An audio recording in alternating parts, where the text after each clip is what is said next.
হে আমার ভাইরা, আমরা অনেক সময় প্রার্থনা করি এবং বলি, হে প্রভু, আমি তোমার দাস, পিতা, তোমার পরিচারিকার পুত্র। পুরাতন নিয়মের প্রসঙ্গে নতুন নিয়মে যিশু বলেছেন, আমি তোমাদের দাস বলি না। যদি তিনি আমাদের সে নামে না ডাকেন, তবে আমি কেন নিজেকে দাস বলবো? কিন্তু তোমাদেরকে আমি বন্ধু বলিয়াছি। কিন্তু আরো কিছুটা এগিয়ে গেল। পবিত্র আত্মা আমাদের সাথে তার কথা বলার পদ্ধতিকে আরো পরিমার্জিত করেন।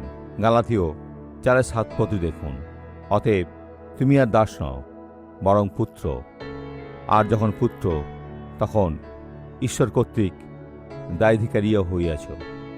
এটাই। সুতরাং আমরা আর দাস নই, আমরা ঈশ্বরের সন্তান।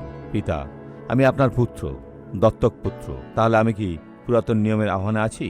না, এমনকি যিশুর সেই দিনগুলোতেও নয়। আমি এখন পদমর্যাদায় উচ্চতর স্থানে আছি, কারণ তিনি ঈশ্বরের সিংহাসনে আসীন। তিনি সবকিছুর উত্তরাধিকারী এবং আমিও তার সঙ্গে একজন উত্তরাধিকারী। তার মাধ্যমে আমরা উত্তরাধিকারী হয়েছি। ঈশ্বর আপনার মঙ্গল করুন। আসুন আমরা প্রার্থনা করি। পিতা, তোমাকে অসংখ্য ধন্যবাদ। পিতা, আমাদের জন্য তোমার এমন মহান বাণী রয়েছে যে আমাদের নিজেদেরকে এইভাবে ছোট করা উচিত নয়। না, আমাদের অবশ্যই আঁকড়ে ধরতে হবে। আমি একজন পুত্র, আমি পুত্রের মতন ভালোবাসার সাথে তোমার সেবা করি। মাঝে মাঝে দাসটা একটু অসন্তুষ্ট থাকে, তাই না? তাকে ছোটবেলায় দাস হিসেবে কেন বলা হয়েছিল? সে স্বাধীনতার স্বাদ পায়নি, অথবা তাকে সারাক্ষণ কাজ করতে হয়। আমরা ততদিন কাজ করে যাব যতদিন তুমি অনুমতি দেবে, পিতা। কিন্তু কারণ আমরা তোমাকে ভালোবাসি। ধন্যবাদ।